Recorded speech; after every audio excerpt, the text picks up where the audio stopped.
ایوار باش گهدار و تماشاوان بویر اف ام خلک کنوش برنامه پیواجویا کوچ برکی آنگو مسیرت محترب دوی برنامه دا ام بحثا سر پیهاتی چیروکا کوچ برکی سرکفتی دکن میوانی مایه وی خلک کره باجار قامشلو دیزاینر صبری شیخ موس تین اسکرین بناوی صبری کردم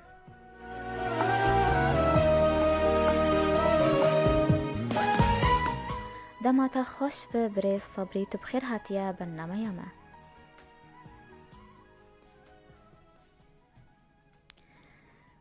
بریز صبری تدنگی ما گهدارت که تو بخیر هاتیه اول از گهدارتكم خير خدي روبرت صعبة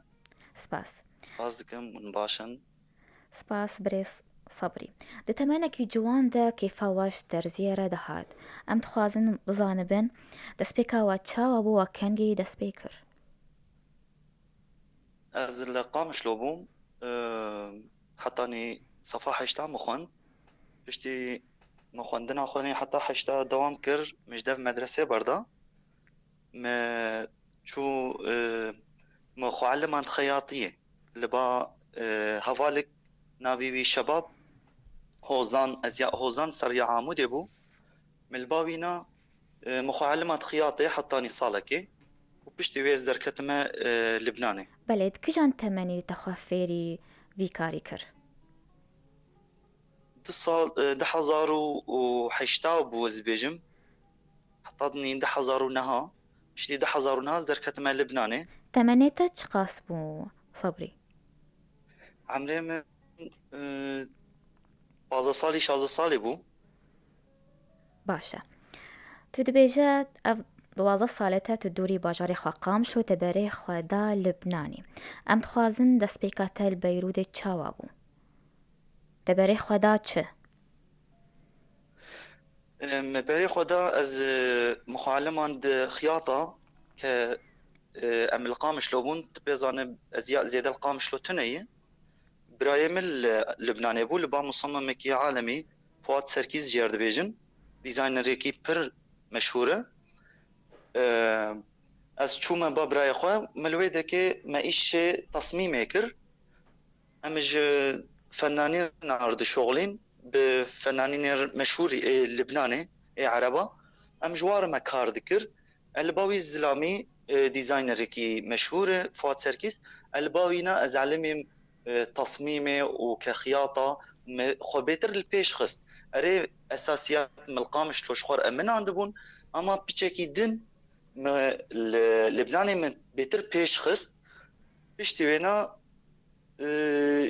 از چونه ترکی بله بیروت پایتخت مودای جبرچه بیروت تبره خدا ترکی صدم چو بون چونا مني لبناني حطاني تركي جبونا معرضك لبامه هبو مصممه جومبير دو شغلين معرضك لاسطنبول تشيدبو لإزمير تشيدبه هر سال ام جبونا معرضي چون ام دي سفاجريانا لبناني مديت شغل لفيدك تشيتر رابو لفر ما مصممه ما مجبور بو ام جي بيرا بمينن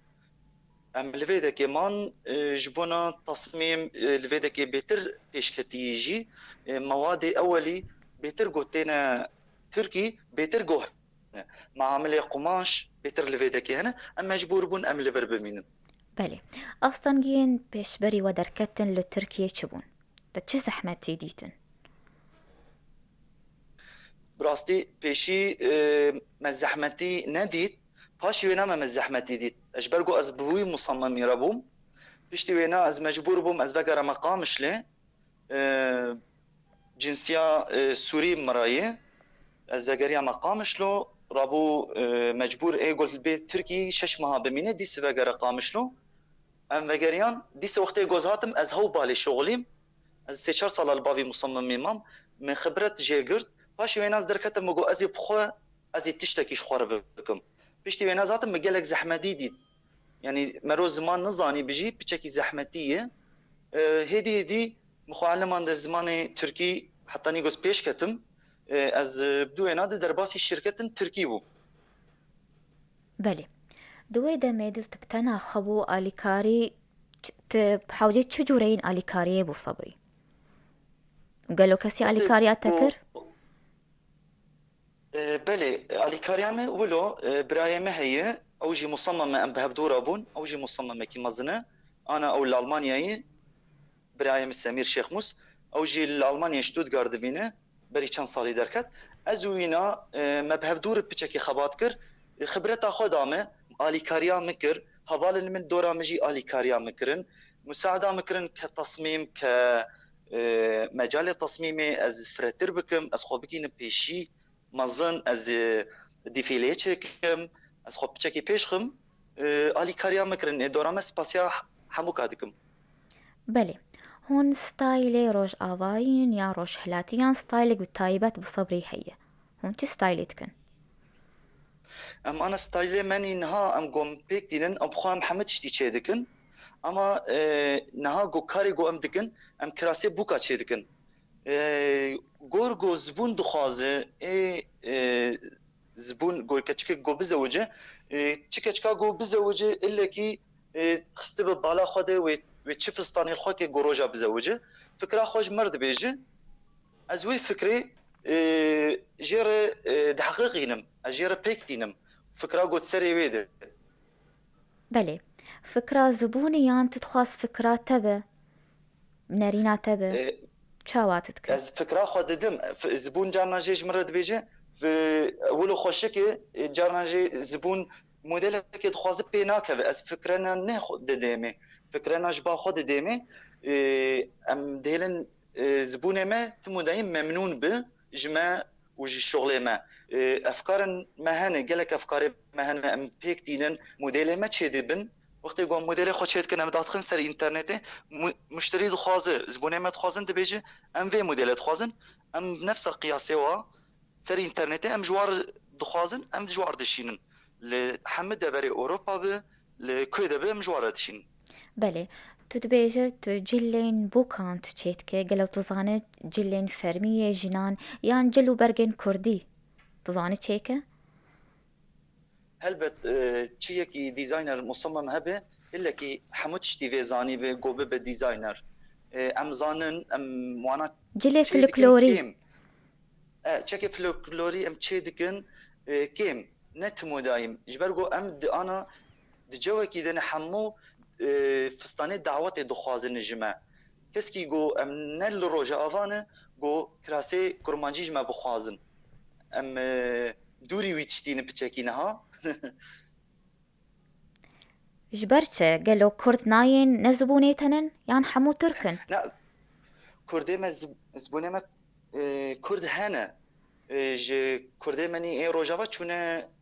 المانيا قالك جي دخوازن اما فستاني دعوتي دخوازن ما تشكي كرمانجي يعني كردستان دخوازن براستي يعني جمنا خوازن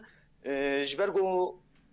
ام نكتنوي مجالي هاني دغو ام محلا خو منظم بكن ام تشكي كردي تشيكن يرو اس بچکی پحسا شرکتی بکم ایرو جمع شرکته بله امی دعوتا تنی چی دکن امی سر کارگاه تا کمپانیاتا با آخفن تا کنگی دست بیکر و کی بتار کارت کن کینه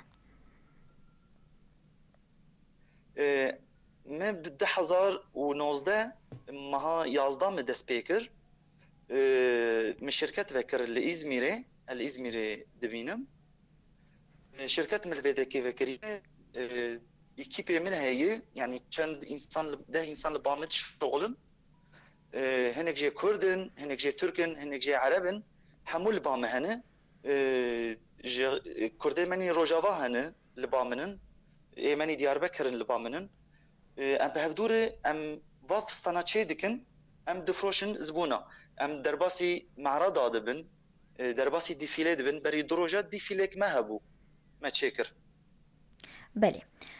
دوی کمپانیات هد جاوین گون بکارتینن اشکجان والاتانن جاوی گوش مرته بله گلک جه از بخود ددم تشكرن كاز ديزاينر از في كاري دكم از بمعمله قماش رد اشتغلم از بمصمم ايجو لسر بالكمبيوتر ايجو شغله از فكره خوش يرد بيجم او فكره عمل سر كمبيوتري بيكتينه وي قماشي جمر تشيت كو جمر دشينه لاسطنبول لبورصه وقالك قماشي ماني دنجي ام جسينتينن بله کۆمپانیا تا جلو بەرگەی خوا تەنێ دشینە لە ترکی یان دشینە وڵاتên din çekê minî gom çê dikin em di nava Tirkî jî digerînin diçe hemû deverê Tirkî û li Ewropa li Almanya li Berlîn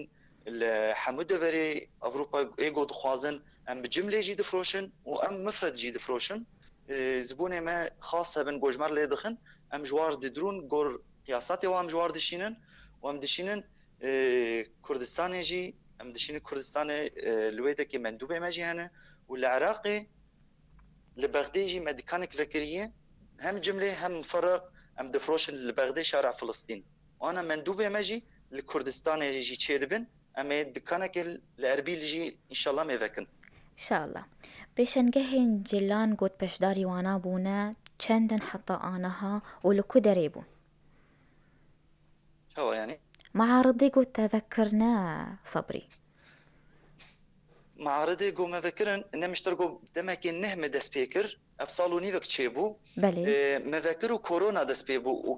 gelek meha jî me dîkana xwe girtî hişt me dîkana xwe girtî hişt gelek tehdel me hat ji bona koronayê berî sê çar roja ev sûretê got ana derdixin mel İstanbulê dîfîleya me hebû ardeziya bû mel İstanbulê çêkir pêncî û yek modacı hatin hemûka fistanê xwe erdandin تو تەنێ دیزاینەر بوو dünya hemû bibîn hemû dîzayner pêncî û yek şirket ez dibêjim hebû باشە سەرکەفتنش بووە sabe سەبری تو براند یان مارکایەک بناوێ وە هەیە navê me şirketê me navê şirketê çêkiriye ez li ser gelkî dixebitim gozvî navî mezin bikim çavê min tiştekî pir mestiri gozvî navî pêşxim Vera Vida min navekî Vera Vida çêkiriye navekî spanyolî ye ji ber çi ev nav ji ber navekî got di nava dîzayner tim dayim navê ejnebî xuyanî dibe biçekî pêş dikeve em navekî Kurdî deynin em li vê dekê piçekî çavreşiyayê bavêjin me me nikarî bûm navekî Kurdî li vir deynin me dixwast goz navekî Kurdî çêkim mecbûr bûm navekî İspanyolî deynim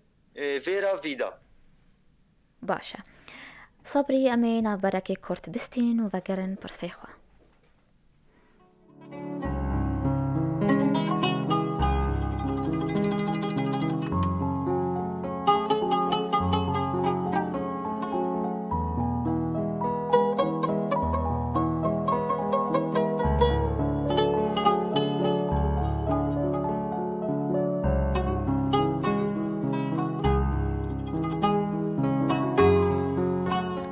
جارکردن هون بخیر هاتنە گۆهدار و تەماشەوانین بوویەر FM دەوێ خەلەکانوش بەرنامەیە پێواژۆیە کۆچبەرەکی میوانی خەلەکامە دیزاینەر سەبری شێخموس و ترکیە مەڕەیە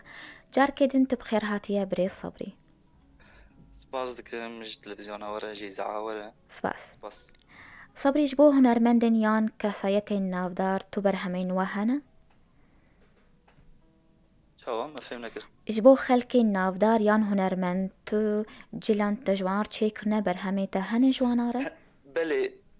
wextê got ez bi musamam ez yara bûm Fuat Serkîs li Libnanê me بەێ ji gelek ev fenaniyê Ereba Meryem Faris meşhûr e gelekî em di mehan pêre şoxlîn fawazîrê Meryem Faris 2010 li Libnanê bû di hundirê sterekam dimî de em dişoxlîn û gelek fenanînê din weke Kloda Şimalî heye Vivian Azar heye Nîlê Meqdisî heye gelek fenanînê Ereba me ji wara cil çê dikirin em me bi hev dûr me ji wara cil çê dikirin belê و لە تورکیە کەس هونەرمەند خواکردنە جلێن te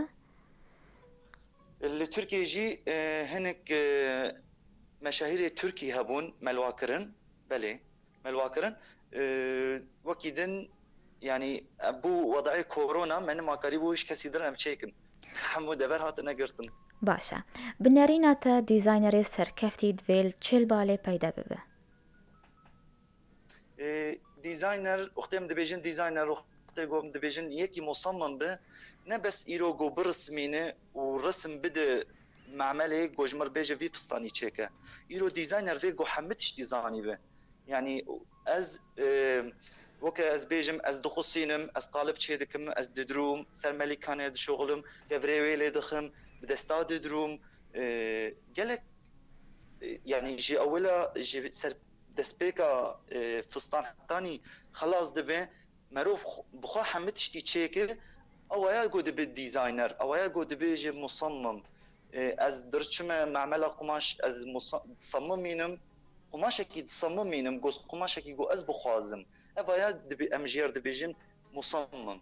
ايرو يعني از نكارم جي انسان كيربيجي ما مصمم بس كاركي تاني بكي تمام وي كاري تاني مصمم دكي ايرو رسم التصميم رسم دكي بس نك تصميم ازياء دكي يعني ازياء حمتش تدي جطا كيف حطاني كافير وحمتشتي يعني تشتي يقول فستان دكي في مروجي فين بك بله وقوم دزانن ديزاينر هنر و پاشی بهرمندیه گلو تشتی بالکش جم صبری چیه يعني دنگه تبچه شو تشتی بالکش دکاريتا چیه تشتی مميز تشتكي مميز وقت دبيجن دبي لمسات الايد يعني دستمه جو بقي قطعيه بشكل تغيره يعني ناس في دبيجم ايجو جبامد بن دبيجن مرو تشكا خنده ايجو جبامد دكرن دبيجي قلت دستيتا تجي فستان تغيره از دخوازم او فستاني گوش چه دك مميز دركبه تشتكي جو كسي چه نكر موديلك نهبه ديزاينر جو نهبه از بيك بينم انساني گول خوكه زبون كما به كتشك گوتي بامد خوازد گول خوكه از دخوازم او كتشك خو بحسين برنسس كتشك پر خوشك گودر كوي روجا دعوت اخو لورته در كوي صورته وي خوشك در كوي فستانه وي خوشك در كوي گش ويتش تخوازن بله صوري جبودة من بيت بروجي انتهنا بروجي مني نها بخير وسلامت اف كورونا جسر ملتي ما توا رابع وبخير وسلامت ام فقر حياتا خوني طبيعي وقد بيجن بروجي ما از دخوازم فرعكي الاربيل فكم وفرعي ما شخوا انا ما جي لبغداد هي ولالمانيا از دخوازم فكم خوازم لفيينا قالك لويدك جمر دعوي شغلتين دبيجي ورا ميل فيرفكن امي نافي تلفر مزم بكن قالك دكانا ام تخوازن فكن اما جيمه وفكره مز تخوازم بقيمه وقت دبيجن الي صعب يكي مشهور الدنيا هذا از تخوازم بقيم ويدك بارفانه عطورات بنافي متشي بين چانتا به فستانه دعوت فستانه سهره به فستانه کردی به چکه کردی به از خوازم به همو رنگا کاریم بدانین و ناویم السر به و مارکام السر به بله هند فکرن وگن روش اوای کردستانی و پیشنگه جلان لقامش لو باجاری خود وکی بله دردیم هموا روجاوایی بله هم خوازن وگن روجاوا براستی یعنی من خواستم جیجی در کevin وقتی قوم دركتن بيتشكي روجافا وضعي ويش تعبان بو ونها تعبان تر بو يم تخوازن بس افشر رايا جو خلاص بيتشكي بيش كفي راحتي جو تيكفي بلد ام تخوازن ورن ويدكي وام دكانك مظن فكن وام معملها الور فكن يرو تشما من معمل لتركيا فكريه از تخوازن معملها من للروجافا به كرديه متيد بخبتن او في ادامه الكرديه مب للروجافا يمبن لسر آخا خو از وی تشتی پیک بینم از خوازم ناوی خو لروج آوا مزم بکم هم دجی ایرو وقتی قوم نکارن ورن انا قالك جيجي دبيجن چما وناين ایرو مواد الاوليه وقت جرد بيجن كفير وقماش وتشتي ولو لروجافا نكار بقيك روجافا وبقي روجافا جي قالك يجي داخره وتكليفاوي زياده دبه جبونا ولو ام التركي ماني جو هاتناوي التركي واللي التركي تصنع بشكي جمر حتر وقت يقول ويدك خوش ببو قابي وبو سنري ما وب بله امي بقرن روجافا ومش تركي بينن ويدك مش سينه بينن مش دولت تاندن ام قماشي خو بينن يا ام قامش لو تشيكن ام لويدك ام مشروعي خو قامش لو منظم بكن ان شاء الله وقت ديزاينر كسر كفتي هون تشيرتا الخلق جوان ينبرو خدانن فيكاري اجوار دبیجم سرکفتن بجوار ایشالا و پیش کevin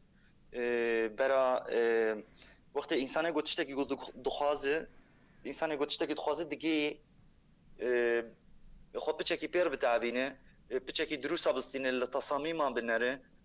تکه هندره موضة يده وبيش كذا و تشتكي زحمتي د ازياء دي تنية الا كي زحمتي بيشا انسان هبو بس وقت مرو ببساطه تشتكي بنره مرو برحتي مرو دقيوي تشتكي مرو دخوازه بله گلو روژک هیا ام بپیستن صبری شیخ موسیان صبری کردن بویا دیزاینرک جیهانی ان شاء الله هيفياما افتشتايا وشعبي ملوي تشتي جو از بيش كبم ونعبي خون مزم بكم واز دخوازم من افتشتاجي بقوتايا از دخوازم ايرو وقتي جو دبيجن جهف دوره دبيجي تفستانشكواني دبيج مش تركيانية مش باص صبريانية از نخوازم از دخوازم جو بيجن ما افستانيج روجاوا خوستيه از دخوازم حمو فستاني مج روجاوا دركفن ايرو ج امريكا طلبات جمرتين ج سويدين ج المانياتين دبیجم مش ترکی خواستی است خوازم گو بیجن ام جروجاوات خوازن افستانایا جروجاواج مرهاتیه از ناوی روجاوا پیشخم پیشی ناوی روجاوا پاشی وینا ناوی ما شاء الله گوت نکته هب صبری ام پی خلک خواب داوی بکن سپاس دکم ج همو کرده ما ج همو دوری دنیای ایگول ما گهدار دکه سپاسیا همو کسا دکم ایشالا روک بی امی وگرن ولاتی خواه امی وگرن سر آخا خواه و بلده ما روجاوای ما ایشالا وی خوش ببه و اف كورونا وي خلاص ناوا حمو دنياي دي وروجيا وجي خدي قبول بك و سپاس مش حال كثير قال لك سپاس بوتا بري صبري گورت بو میوانی ما سرکفتنی جبوتا و جبو کاریتت خوازم و جیانک خوش بوتا سپاس كم سرچاوي ام به ویرانگی هاتن داویا خلکا خوام به هیوین و دمک خوش مردر باز کرن سپاسیا میوانی خود کم دیزاینر صبری شیخ موس سپاسیا حوالی خود کم لسر کنترل و شانا زندی یاسر و آوان حتی چرشمک دن بمین کیف و خوشی